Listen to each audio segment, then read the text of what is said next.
Madame Bovary, Gustave Flaubert.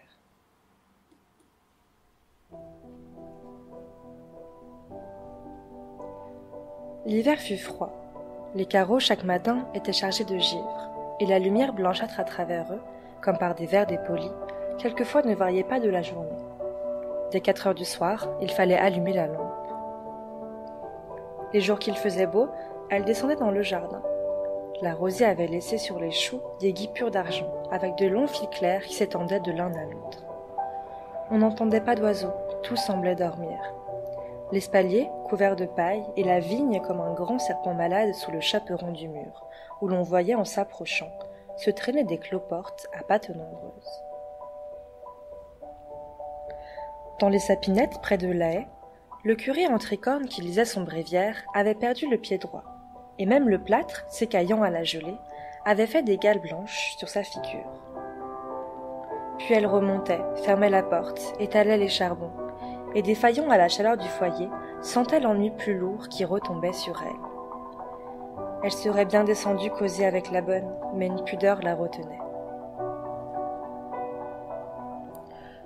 Tous les jours, à la même heure, le maître d'école en bonnet de soie noire ouvrait les auvents de sa maison, et le garde champêtre passait, portant son sabre sur sa blouse.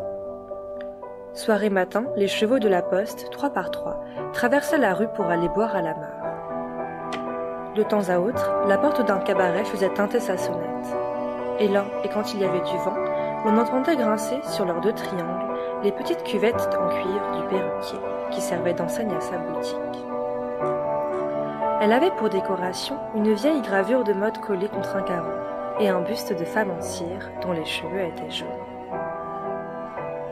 Lui aussi le perruquier, il se lamentait de sa vocation arrêtée, de son avenir perdu, et rêvant quelques boutiques dans une grande ville, comme à Rouen par exemple, sur le port, près du théâtre, il restait toute la journée à se promener en long, depuis la mairie jusqu'à l'église, sombre et attendant la clientèle. Lorsque Madame Bovary levait les yeux, elle le voyait toujours là, comme une sentinelle en faction, avec son bonnet grec sur l'oreille et sa veste en lasting. Dans l'après-midi, quelquefois, une tête d'homme apparaissait derrière les vitres de la salle, tête hâlée à favoris noirs, et qui souriait lentement d'un large sourire doux à dents blanches.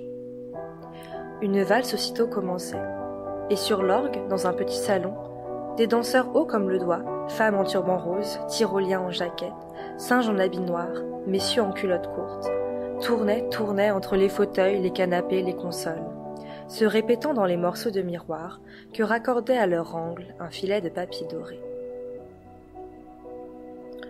L'homme faisait aller sa manivelle, regardant à droite, à gauche et vers les fenêtres. De temps à autre, tout en lançant contre la borne un long jet de salive brune, il soulevait du genou son instrument, dont la bretelle dure lui fatiguait l'épaule. Et tantôt dolente et traînarde, ou joyeuse et précipitée, la musique de la boîte s'échappait en bourdonnant, à travers un rideau de taffetas rose, sous une grille de cuivre en arabesque. C'étaient des airs que l'on jouait ailleurs sur les théâtres, que l'on chantait dans les salons, que l'on dansait le soir sous les lustres éclairés, écho du monde qui arrivait jusqu'à Emma. Des sarabandes, à n'en plus finir, se déroulaient dans sa tête, et comme une bayadère sur les fleurs d'un tapis, sa pensée bondissait avec les notes, se balançait de rêve en rêve, de tristesse en tristesse. Quand l'homme avait reçu l'aumône dans sa casquette, il rabattait une vieille couverture de laine bleue, passait son orgue sur son dos et s'éloignait d'un pas lourd. Elle le regardait partir. Mais c'était surtout aux heures des repas qu'elle n'en pouvait plus, dans cette petite salle au rez-de-chaussée, avec le poêle qui fumait, la porte qui criait, les murs qui suintaient, les pavés humides. Toute l'amertume de l'existence lui semblait servie sur son assiette, et, à la fumée du bouilli, il montait du fond de son âme comme d'autres bouffées d'affadissement.